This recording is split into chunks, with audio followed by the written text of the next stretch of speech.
When my two daughters were young, every time I would come home, I look forward to it. I'd come to the door, start to unlock it, and I can hear, "Daddy, Daddy," and they would be running across the floor. And they would run up, and of course, I would be happy to see them, but sometimes it was like, oh, I had such a hard day, and just give me some time, and I would sort of put them off. And after a while, my wife said, I know what kind of evening we're going to have as a family based on your mood when you walk through that door. I'd say, well, what do you mean? She said, well, if you come through that door happy, those two little girls are happy the whole rest of the evening. If you come through that door grumpy, they're grumpy the rest of the evening.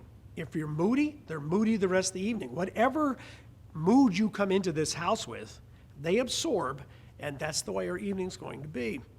So I started thinking about that, and I started noticing it, and I started to try to make sure that when I walked through that door, I had a positive attitude and played with them and interacted with them, and it made the evening totally different. Didn't realize sometimes the impact we can have on our own family. In the book of Proverbs, Solomon writes this: "He who troubles his own house will inherit the wind." We can trouble our own house. We can hurt the other people in our homes and not even realize it. And of course, what happens when we trouble everybody else, whether it's our children or our spouse? We end up inheriting nothing. We inherit the wind as we drive everybody away from us. I want you to think about these questions I'm going to ask here. Do you do this? Do I trouble my house by taking the frustrations of outside distractions on my spouse or children? How unfair is that? And yet it's easy to do that. If I came home after a bad day, it was easy for me to somehow take that out on my children. And then they suffered because of it. What did I reap?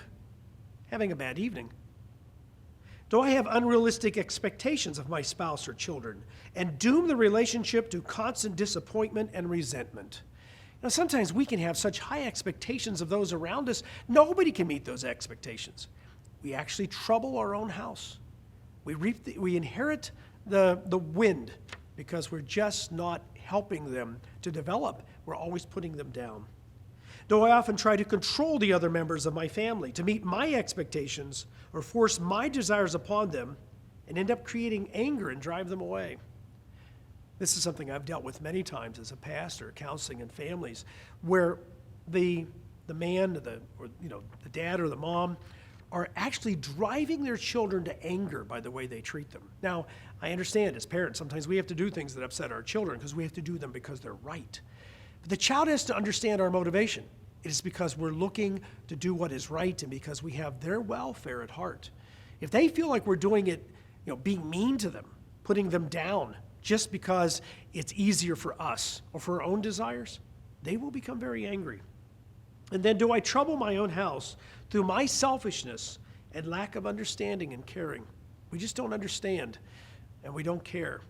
Every one of our children especially need understanding that they can go to mom and dad and know that these people, even if they're upset with them, even if they think they did something wrong, they will try to understand them and try to care for them.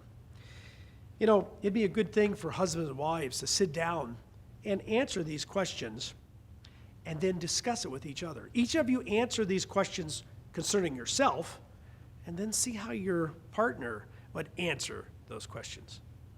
Because we have to be careful we don't fulfill what Solomon wrote. He who troubles his own house will inherit the wind. That's BT Daily. Join us next time.